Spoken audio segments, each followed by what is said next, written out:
Assalamualaikum, dear students. I hope everybody is doing well.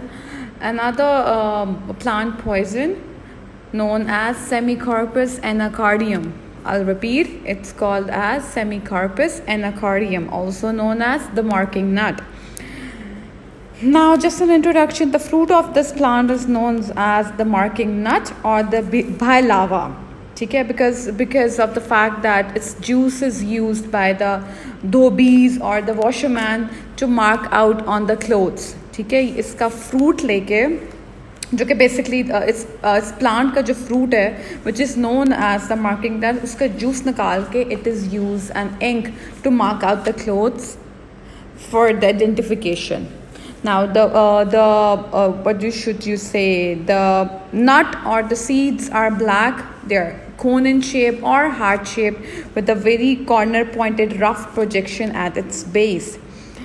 ठीक है, or they have a thick covering around it, and when you extract the juice out of it, it's brownish, oily, thick, which turns black on its exposure to air. Now this is the plant, the plant which is going to give off the fruit known as the marking nut, and this is how the marking nut looks like. It's black, it's roughly coned, and it has a thick covering around it. Now, the active principle of Semicarpus anacardium known as the marking nut is semicarpol and bilavanol. Okay, the signs and symptoms includes when the juice is applied, the extract of the marking nut is applied to the skin. It causes irritation, itching, painful blisters, and some erythematous eruptions around the skin.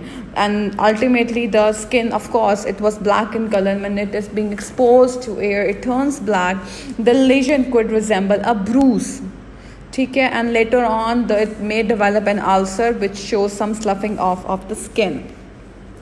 Along with, there could be some constitutional symptoms that include blisters in the mouth if somebody has engulfed it. There could be severe GI irritation, dyspnea, tachypnea, hypotension, and coma leading to death.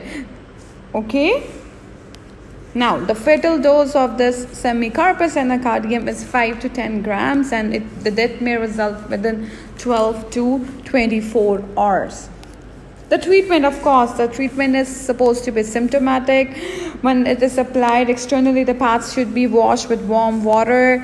Some bland luminance should be applied on it. Emulsient rinse like milk should be taken if somebody has engulfed it.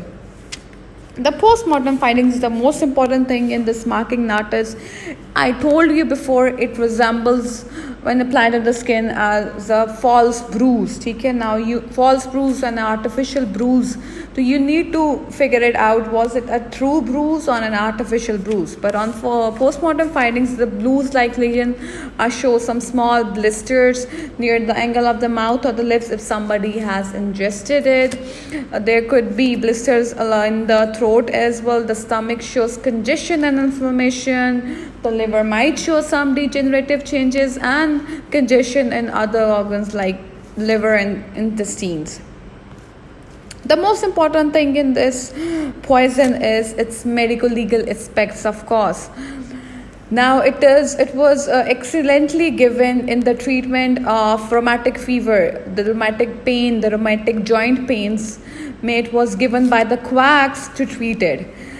The purity, medical-legal importance, it is used at abortifacients by applying it on an abortion stick and moving it around the cervical os to induce the abortion. Okay? It is also applied to the genital areas as a punishment in adultery. Okay? This is something important to remember. Then again, it is applied by the malingerers to produce an artificial bruise to support a false charge, and later on it may develop and have some blisters at its side, and the juice may be thrown on the face as well to cause injury, leading to some of the very known cases of vitriol in which the acids or the juice are thrown on the face. It's homicidal, and the suicidal poisoning is pretty rare. Now, this is a tabulation form which you need to remember what's the difference between an artificial bruise or a true bruise. Okay? You need to remember this and jot it down. Now, thank you very much. This is another picture showing a marking nut. It's black. It's roughly cone shaped and it has a thick covering a pericarp around it. Thank you very much.